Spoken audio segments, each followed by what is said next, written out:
Welcome back, everybody, to the final episode of Read and React Watches Hard Knocks. I'm Ryan Parrish. And I'm Rylan Bickley. We've been watching this thing all season, and almost mercifully, I can say it has come to a conclusion for us.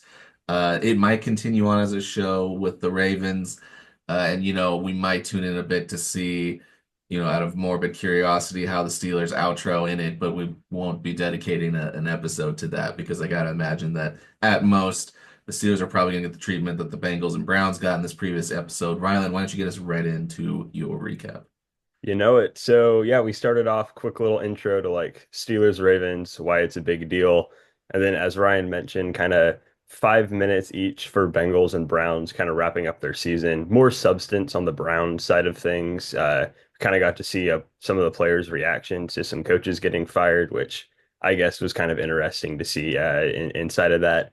Then after that, yeah, just prep for Steelers and Ravens, some game footage, the end, and two little vignettes, one on Kyle Van Noy of the Ravens and like his podcast, and then one on, I'm gonna butcher this, is it Kia Tomlin or Kaya Tomlin, but Mike Tomlin's wife and her like fashion line, which was kind of interesting. And yeah, that was pretty much it. Pretty cut and dry episode. Yeah, I mean, typical same couple community room scenes, couple scenes in practice, Steelers going and practicing in an outdoor facility to, get ready for the outdoor game.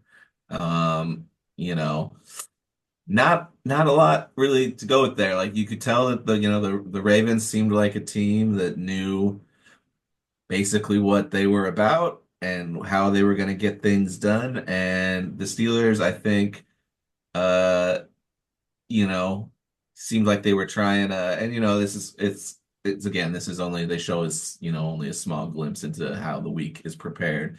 But for the Steelers, it was a team that was on a massive losing streak. Looked like they were trying some, pop psychology 101 of, just, which again, I've taken like I have taken like a sports psychology class, and so like definitely the idea of like picturing the success and all that is stuff that's been done. But when you look at the preparation on the field, doesn't look like the Steelers were anywhere near where the Ravens were at this point. What a change in just a short amount of time because the first game of the season was so promising between these two for at least if you're a Steelers fan. So tough to watch that again. But you know, it is what it is when you kind of have these kind of exits. Yeah, like you said, we kind of saw our first hint, at least on the show, of some desperation from Pittsburgh with like that meeting with Tomlin about like showing them highlight clips instead of just constantly things to work on. And then like the random practice at Acrisure Stadium, which might have also had something to do with the elements, maybe, but there's definitely a psychology part of that too, like you said. And meanwhile, the Ravens are just cruising along business as usual. So it's Getting just visits from interesting to Chris watch. Berman, Yeah. rumor, you know. Uh, Yeah, random AFC North history lesson from Jim Harbaugh was interesting. Like for some reason, like inspiring the Ravens with Chuck Noll quotes felt so sacrilegious. yeah, but I get what he was doing too, because he weirdly transitioned it into like, and I don't know how much of that I don't is true about him being a Browns fan growing up, but he did the whole thing like, and we're the Browns now, technically, the Browns became us. So I mean, it was I don't know. That's the thing with him though, is like I kind of feel like maybe he's not the best. Like he's obviously not the personality his brother is in terms of just the way that he like is just kind of out there. He's always been a little more reserved. I don't know if always his speeches are. I don't think that's what drives the juice over there. If that makes sense. I think he's Yeah. a much more. Uh, I think he's what a lot of fans would wish Tomlin was, which is a little more. He delegates a lot more. I think he trusts people with other outside information and then finds smart ways to use that. I mean, the Ravens have been praised as one of the most analytically embraced, like embracing analytics and all that stuff, organizations in the league. So I don't know. I don't think it's him. He's not giving the same rah-rah speeches, and I think that works for them. Um, Yeah. and yeah, I mean, I'm I don't know what more to say. We're all kind of in that zone of like, well, it ain't working. Yeah, no, I will say one spot that kind of made me chuckle was when Tomlin was giving his trains on a track speech, and then he'd like put guys up on the board, like a Ravens player and a Steelers player who were like, trains on a track, which is kind of cool, I guess. But when he put up a Patrick Queen on one side and Derrick Henry on the other, then they pan over to Patrick Queen, and you can see him like audibly like gulp and like I like look, if I saw like my face next to Derrick Henry in the context of like you have to one-on-one this guy, that is like the most terrifying thing I think that could really happen to anybody. True. I mean, it's his job. So, I don't know. I feel like, yeah, me kind of like reading the room a little bit.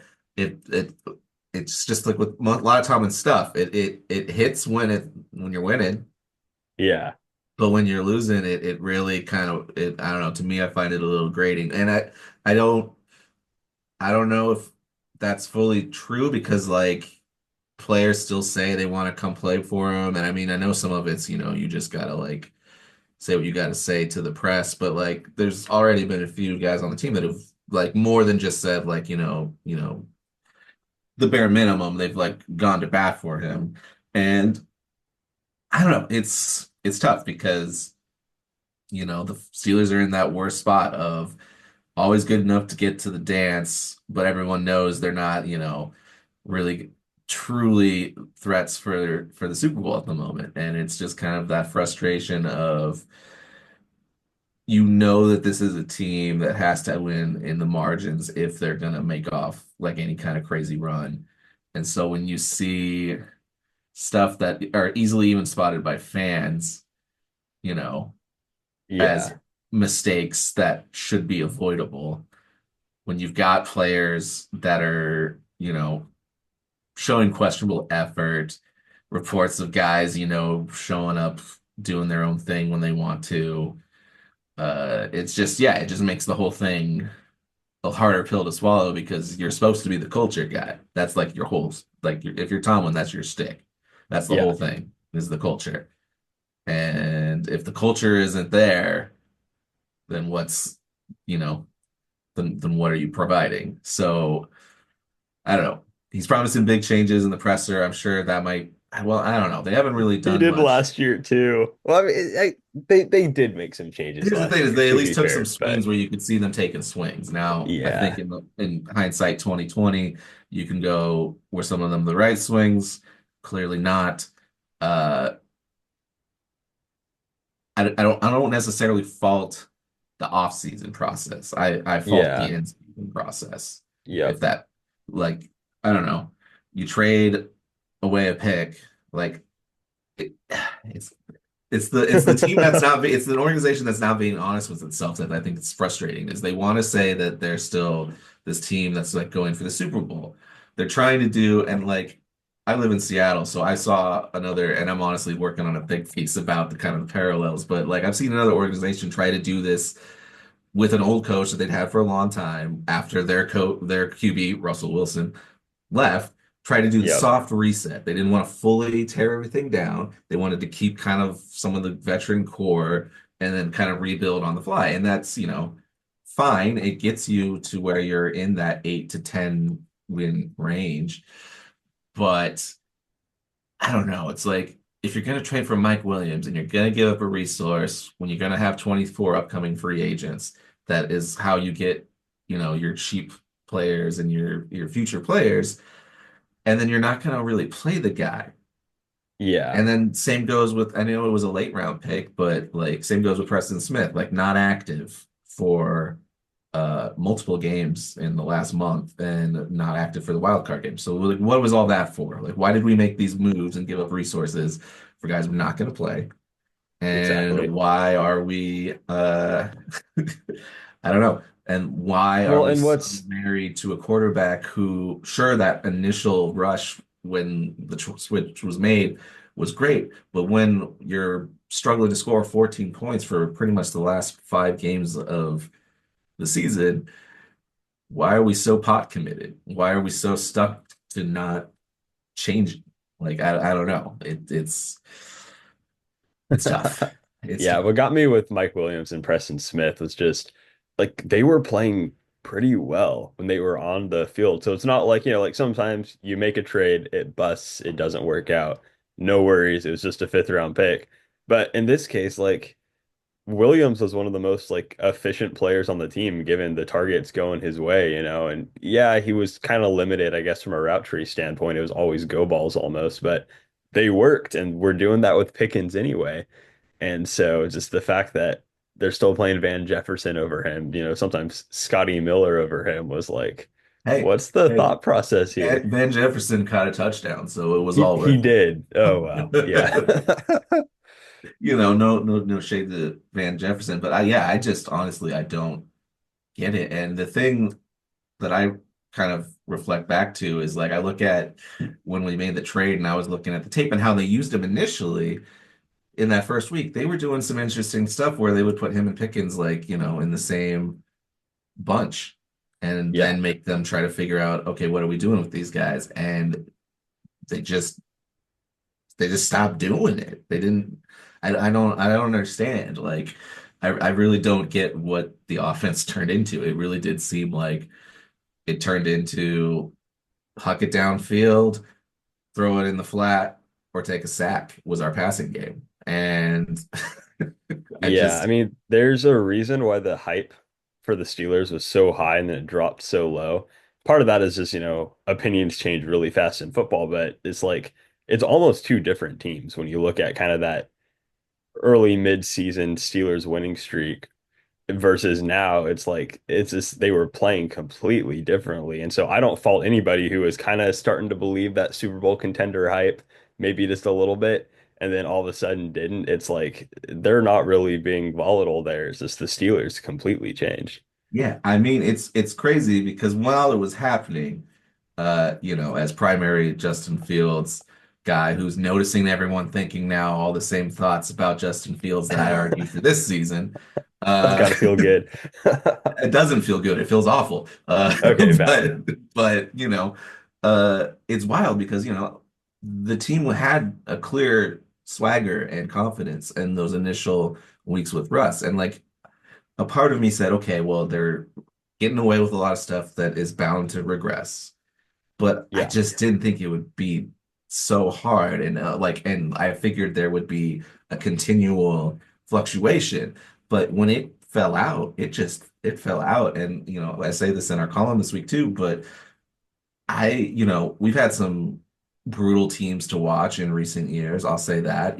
And, the thing that you can always say at the end of the day, though, is they may not have been the most talented, but they sure as always fought. And the reason that they even were competing to be in the playoffs in the first place was because they were always there to, play a physical game, even if they weren't going to win it.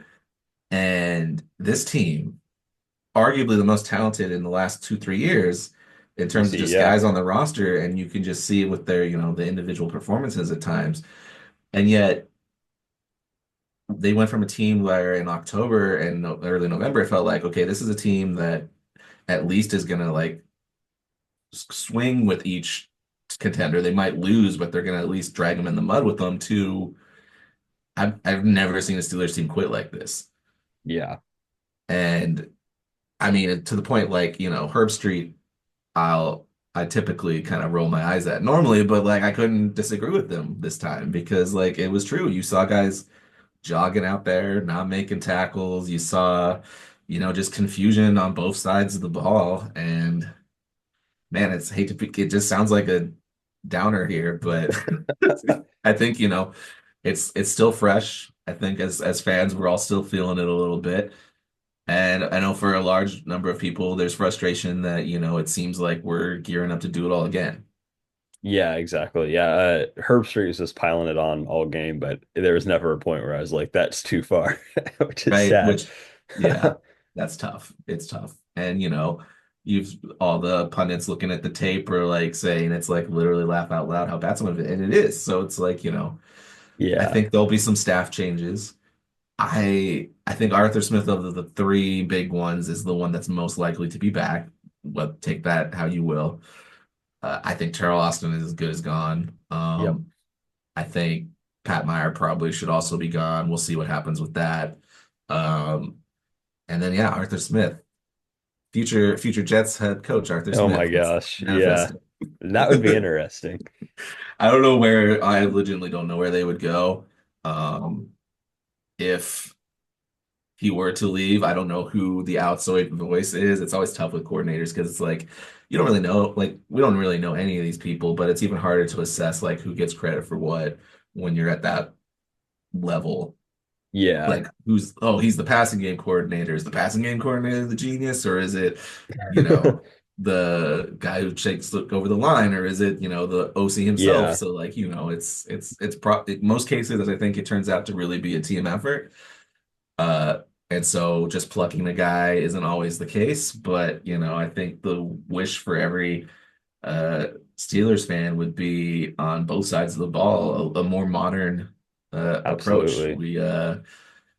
We can't necessarily stay with what's been like the defense is static. And the offense, I think what's wild is like I don't think in concept Arthur Smith, what he's trying to do, like the broad strokes of it, I don't think is an incorrect way to try to build a modern football team. I mean, you look at some of these teams that are playing this weekend. The Steelers are kind of trying to do a lot of what a lot of them are doing. You look at the Bills, the Ravens, the Chiefs. They're teams that are, have multiple offense. They like to have 12 and 13 formations, multiple tight ends. They like to be able to switch between the passing game when they need it, which the Steelers kind of lack, and this bully ball style of offense. And I think they all have better lines, and I think they all have uh, smarter OCs who can set themselves up for a little more success. So I don't know if Arthur Smith year two, maybe, you could make the argument another year in the system for guys, maybe switching to the quarterback that he's rumored to have preferred if they bring Fields back and let Russ go. Maybe that makes a change, but TBD. Yeah. I mean, yeah, the one thing that I was saying earlier was no one really hated Arthur Smith when Fields was quarterback. Like the Steelers offense was not all world, but no one was like fire Arthur Smith, right? There's a lot of optimism there. So I think that if Fields is the guy next year, maybe you can give Arthur Smith a bit of a mulligan to try it again. I'm not the most optimistic, but I think that there's some reasoning there because yeah, Smith and Russ was not clicking there by the end, pretty No, not at all. obviously. And I mean, Russ just can't, he doesn't see the middle field. And it's not that Fields does it better, but if you're not going to be doing it, he's got stuff that Russ just can't do anymore. Um, Exactly. Tomlin quoted as saying that he, at his exit presser, that mobility is going to be super important at quarterback. So, I mean, I think all signs point to a Fields redux. Um, and then, It's actually Skylar Thompson season. people that's actually annoying because people are making all the jokes and random things about that, and it's like it's such a non-move, guys. They're signing guys to Oh future yeah. contracts. This is a guy who's gonna, if he makes it out of the summer camp, is gonna be that Kyle Allen like role. Like, you know, he's a guy that's probably in his future going to be some sort of coordinator or coach himself because I feel like that's what a lot of the, these perennially QB3s, that's kind of the path they go on. And there's more than just like playing on the field with them. And Yeah. it's kind of like being mad at who it's kind of like criticizing it to me is almost like criticizing who an outlet hires to be their like bell ringer during the holiday season. You know what I mean? Yeah. Yep. Let's not, it's not serious. We don't need to spend time on this. No, yeah. I think it's always the timing of Tomlin saying we need changes and then all the reserve future contracts come in. And so it's just like it's such low hanging fruit. Yeah, But no doubt. yeah. No doubt. He's our only quarterback on contract. Yeah. Okay, buddy. I haven't heard that one yet. Oh, wait. Everyone said that. Oh yeah. No, it's good. So Hard Knocks, yeah. Good season. I feel like if the Steelers had performed better, we would have gotten more. Because they Yeah. weren't, I feel like we got very little. Notably, uh, George Pickens was only ever referred to. I think we only heard from him on one meeting where he had something to say that wasn't, a conversational piece. It was more like he just reacted to something somebody else said. Yep, I don't think that was by mistake. definitely. Yeah. And I'd the off say season. it kind of fits in that category of it was interesting to watch as like a supplement to the season. I don't think I would recommend anybody who missed it going back and watching it. Like Yeah, there's really nothing you're missing in terms of like nuggets you have to go back and watch. maybe go back and watch the episode one, like opening montage about the history of the AFC North, and then you're probably Yeah. good. Yep. Um, Other than that, yeah, not too much. Again, I think that has to do with the fact that the Steelers weren't very good. But none of the teams really gave that much access. I don't feel like we got anything that was super, revealing. So it was Yeah. fine. It was entertaining. It was But whatever. Yeah. We had a good time. now it's time to to move on. So, we will maybe be back with other pods throughout the off season potentially. We're still kind of discussing the potential about that. But I hope everybody enjoys this next Sunday free of any invested interest now. Spend some time with some family, go out and do something. If you're a football junkie, maybe watch some of the other games. But we'll just have to get them next year, folks. Oh yeah. All right, later, everybody. Thanks, guys.